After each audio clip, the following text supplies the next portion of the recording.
এইবাৰ অসমৰ প্ৰত্যেকজন ব্যক্তিয়ে বাৰুকৈয়ে হৃদয়ত অনুভৱ কৰিছে যে এইবাৰ অসমৰ বুকুলৈ বহাগ আহিছে সঁচা, কিন্তু যোৱা ৩টা দশক ধৰি যেনেদৰে অসমৰ বুকুলৈ বহাগ আহিলেই ৰং ৰহস্যে ভৰি পৰে, কিন্তু এইবাৰ তাৰ ব্যতিক্ৰম।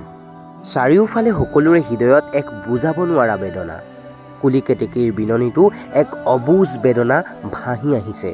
যেনিয়েই চাওঁ তেনিয়েই কেৱল শূন্যতা শূন্যতা। নাহৰ ফুলকেইপাহিও যেন এইবাৰ বৰ হেতা পৰা। নহ'বনো কিয়, যাক চাবৰ কাৰণে বহাগীজনী ঢপলিয়াই আহে, যাৰ কাৰণে নাহৰ ফুল ফুলে, যাৰ কাৰণে সম্পূৰ্ণ অসমখন এক ৰঙত বুৰ যায়, তেওঁইচোন আজি নাই আমাৰ মাজত। তেওঁ প্ৰেয়সীগৰাকীয়েও আজি চকুলো টুকি টুকি ভাগৰি পৰিছে। তেওঁকেই সুঁৱৰি, তেওঁৰ কবিতাৰ মাজেৰেই তেওঁকেই বিচাৰিবলৈ এনেদৰে চেষ্টা কৰিছে।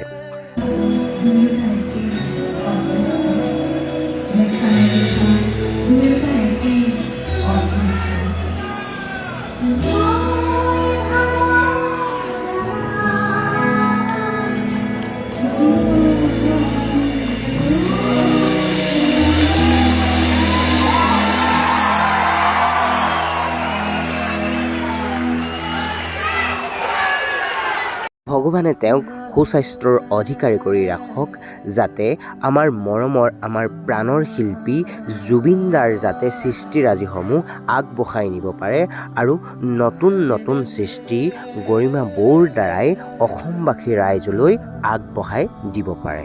আমাৰ গাঁৱৰ হুঁচৰি যোৱাৰ আজি 6 নম্বৰটো দিন। আজিৰ প্ৰথম অনুষ্ঠানটোৱেই হৈছে আমগুৰিত এটি ষ্টেজত, আৰু আহি পাই প্ৰথমে দেখোঁ আমাৰ জুবিন দাক। সেয়েহে জুবিন দাক প্ৰথমে প্ৰণাম জনাই জুবিন দাৰ ওচৰত এটা সেৱা ল'লোঁ। জুবিন দা অবিহনে আমাৰ অসমীয়া জাতি অতিকে নিথৰুৱা। জুবিন দা অবিহনে আমাৰ অসমীয়া সংস্কৃতি শূন্য। কিয় যে তুমি ইমান সোনকালে গুচি গ'লা? জুবিন দা, য'তেই আছা তাৰ পৰাই আমাৰ অসমৰ সকলোকে আশীৰ্বাদ কৰি থাকিবা, আৰু অতি সোনকালে যাতে তুমি ন্যায় পোৱা, ভগৱন্তৰ ওচৰত তথা চৰকাৰৰ ওচৰত কৰজোৰে প্ৰাৰ্থনা কৰিছোঁ। আজি হৈছে ৫মটো দিন, আৰু আজি আমাৰ ড্ৰেছ চেঞ্জ কৰি লোৱা হৈছে, কাৰণ আজি প্ৰথমতে আমাৰ ষ্টেজ প্ৰগ্ৰেম আছে। ষ্টেজ প্ৰগ্ৰেমত বগা চুৰিয়া পিন্ধিলে বেছি ভাল লাগে, আৰু পেণ্ট কৰি পিন্ধিছোঁ। তাৰপাছত আজি এতিয়া 12টাকৈ বজা নাই, 11টা বাজিছে।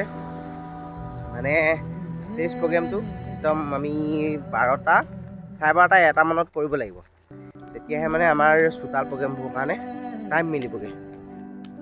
আজি পিন্ধি লৈছোঁ চুৰিয়া, আৰু এতিয়া মই ওলাই আহিছোঁ। সেইপিনে মেনেজমেণ্ট ৰেডি হৈ আছে, এতিয়া আমি যাব লাগে। ড্ৰাইভাৰ দুদাই চাই দিয়া, আজি নতুন ড্ৰাইভাৰ। বিহু শুভেচ্ছা থাকিল 2জন আমাৰ ড্ৰাইভাৰ দেই।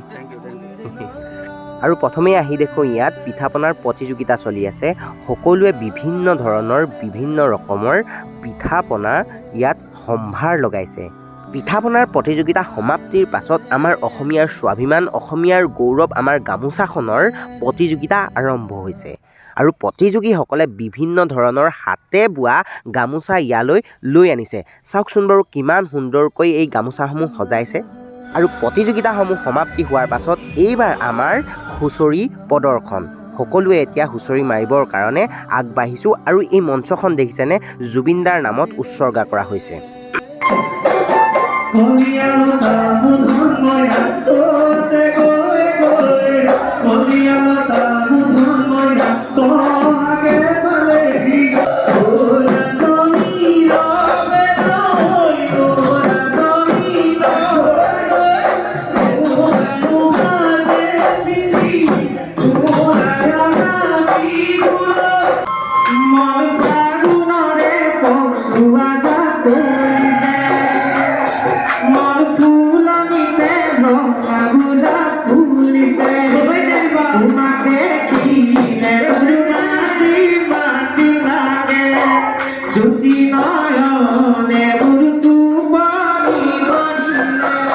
আপোনালোকক বাৰু আমাৰ এই চেনেলটোতে আমাৰ হুঁচৰি যোৱাৰ এক্সট্ৰা ভিডিঅ' দিম। আপোনালোকে সেই ভিডিঅ'টো উপভোগ কৰিব, আৰু আপোনালোকৰ গঠনমূলক পৰামৰ্শসমূহ আমাক কমেণ্ট বক্সত আগবঢ়াব বুলি আশা ৰাখিলোঁ।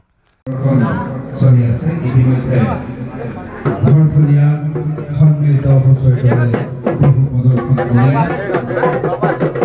আমাৰ আনন্দ ৰক্ষাকাৰী আমাৰ মাজত উপস্থিত হৈছে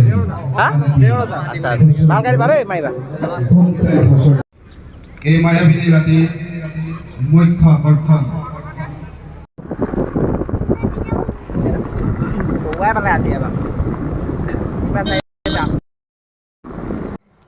এটা প্ৰগ্ৰেম মাৰি আহোঁতে ধামগুৰিৰ পৰা বহুত দেৰি হ'ল। এতিয়া আমাৰ গাঁৱত মাৰি আছে।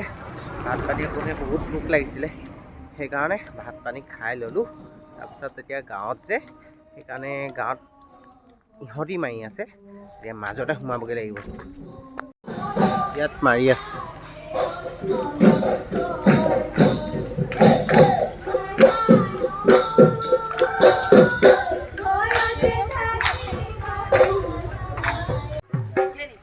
নম্বৰ অনুষ্ঠান কৰি আছে আমাৰ। এতিয়া আমাৰ 3 নম্বৰটো প্ৰগ্ৰেম আজিৰ দিনটো। আজি 6 নম্বৰ দিনত 3 নম্বৰটো প্ৰগ্ৰেম।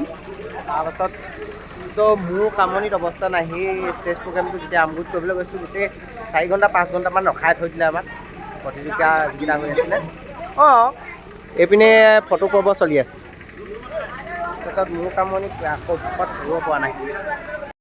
আজি আমি কুকুৰা পালোঁ চিকচিকি, তাইৰ নামটো চিকচিকি। আইচুই নিচা ইমান ধুনীয়া।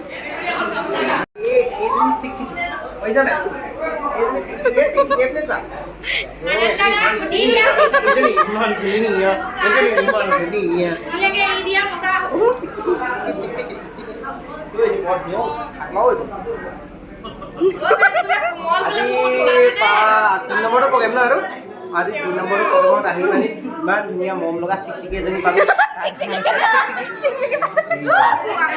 মানে মানুহৰ ঘৰত চাহ দিছে, চাহকাপ একদম গাড়ীলৈ লৈ আহিছোঁ। সিহঁতে ফোন কৰি আছে মানে কথাটো সেইটো। 4টা প্ৰগ্ৰেম তাকো এই সময় খাই এইটোৱে একদম মাথা কেনেকুৱা কামুৰিছে, একদম ভোকত থাকিব পৰা নাই। ষ্টেজ প্ৰগ্ৰেম মাৰিবলৈ গ'লোঁ, 3-4 ঘণ্টা ওপৰ হ'লোঁ। মোৰ কামুৰি পেট আকৌ এতিয়া লাষ্টৰ ঘৰ প্ৰগ্ৰেম মাৰিছোঁ। বতাহ মাৰিলে, কাৰেণ্ট নাই। এতিয়া তেওঁলোকৰ ঘৰত খানা দিছে, এতিয়া আন্ধাৰে মুন্ধাৰে খানা খাব লগা হ'ল। তেনেকেই প্ৰগ্ৰেমটোও মাৰিলোঁ।